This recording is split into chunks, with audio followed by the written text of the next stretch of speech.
Result का जो इम्तहान हुआ वो भ्रष्टाचार युक्त एग्ज़ाम था। उसके ख़िलाफ़ बच्चों ने प्रदर्शन किया कि एग्ज़ामिनेशन को फेयर करने के लिए आप री एग्ज़ाम करा लीजिए। एग्ज़ाम करा ली, रिज़ल्ट भी निकाल दी। ऐसी परिस्थिति में बच्चों को शांत करने का तरीका यही है सरकार को कि सरकार कम से कम इसको संज्ञान में ले, बीपीएससी के चेयरमैन को बदले, व्यवस्था में जो अराजकता की स्थिति उत्पन्न है उसको दुरुस्त करे।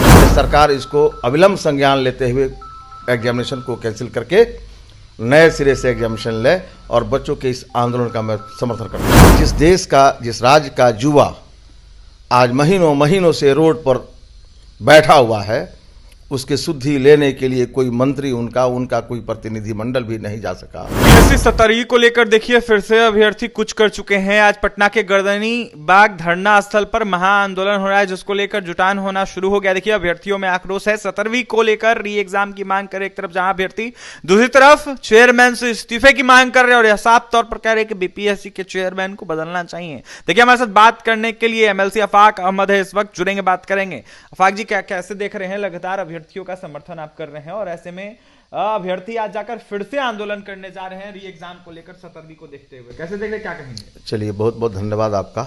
सबसे पहले तो वो जो बच्चे, नौजवान बच्चे आंदोलन कर रहे हैं या प्रतिरोध कर रहे हैं सरकार के इस निर्णय का, रिज़ल्ट का जो इम्तहान हुआ वो भ्रष्टाचार युक्त एग्ज़ाम था, उसके ख़िलाफ़ बच्चों ने प्रदर्शन किया कि एग्ज़ामिनेशन को फेयर करने के लिए आप री एग्ज़ाम करा लीजिए।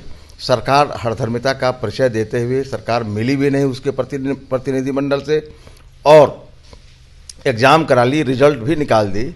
ऐसी परिस्थिति में बच्चों को शांत करने का तरीका यही है सरकार को कि सरकार कम से कम इसको संज्ञान में ले और अविलंब बीपीएससी के चेयरमैन को बदले, व्यवस्था में जो अराजकता की स्थिति उत्पन्न है उसको दुरुस्त करे। और मैं छात्र हित में, बिहार हित में मैं सरकार से अपील करता हूं कि सरकार इसको अविलंब संज्ञान लेते हुए एग्जामिनेशन को कैंसिल करके नए सिरे से एग्जामिनेशन ले और बच्चों के इस आंदोलन का मैं समर्थन करता हूं।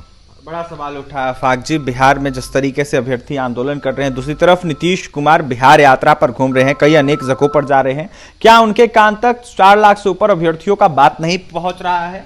देखिए, राजा हैं, जनता द्वारा निर्वाचित है। जनता द्वारा निर्वाचित व्यक्ति सेवक होता है और राजा नहीं होता है।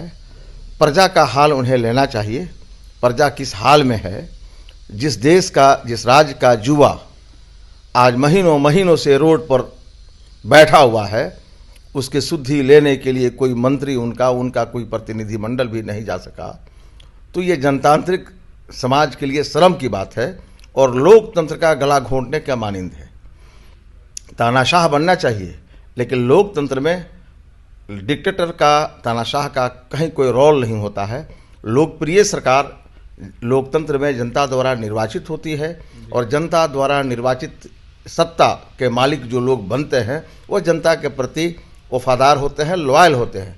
सरकार प्रगति यात्रा कर रही है। ये कौन सा प्रगति है कि यहाँ का युवा, पूरे बिहार का युवा को पूरा हिंदुस्तान देख रहा है, दुनिया देख रही है कि वो अपने जायज़ अधिकारों की लड़ाई के लिए सड़क पर महीनों से, सर्द रातों में महीनों से बैठा हुआ है और सरकार सुन नहीं रही है। सरकार से हम अपील करना चाहते हैं कि सरकार इनको संज्ञान में ले और इस पर गंभीरतापूर्वक विचार करके एक रास्ता निकाले।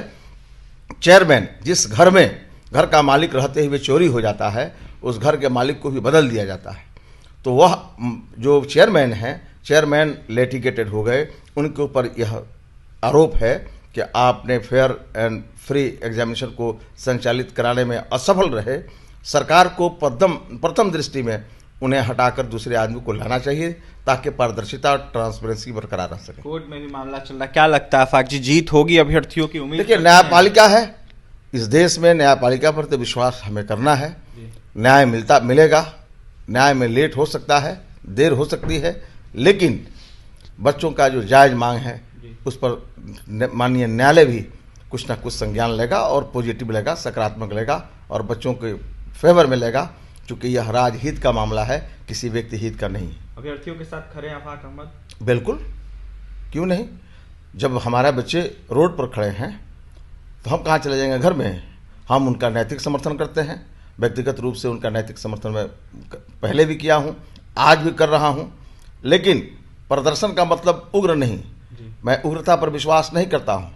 हम शांति प्रिय ढंग से, यह मौलिक अधिकार मुझे है कि हम लड़ाई लड़ें, संवैधानिक तरीके से लड़ें, और संवैधानिक तरीके से लड़कर हम अपनी बात को सरकार से, न्यायालय से, किसी भी तरह से गुहार लगाकर अपनी बातों को मनवाएं। देखिए, गुहार लगाएं और कहीं ना कहीं संवैधानिक तरीके से लड़ाई लड़े। अफाक अहमद थे इस वक्त हमारे साथ, जहां अफाक अहमद जो कि एमएलसी हैं, उनका यह साफ तौर पर कहना है कि अभ्यर्थियों के साथ हम कर रहे हैं, जो भी उनकी मांगे है वो जायज़ है, री एग्ज़ाम होना चाहिए और अविलंब ऐसे अधिकारी को हटाना चाहिए जिनके कारण अच्छे तरीके से एग्जाम नहीं हुआ है, फेयर तरीके से एग्जाम नहीं हुआ है। फिलहाल क्या कुछ कह रहे थे अफाक अहमद 17वीं री एग्जाम को लेकर आपने सुना है, और भी तमाम खबरों के लिए NBC 24 के साथ बने रहें। बहुत बहुत धन्यवाद।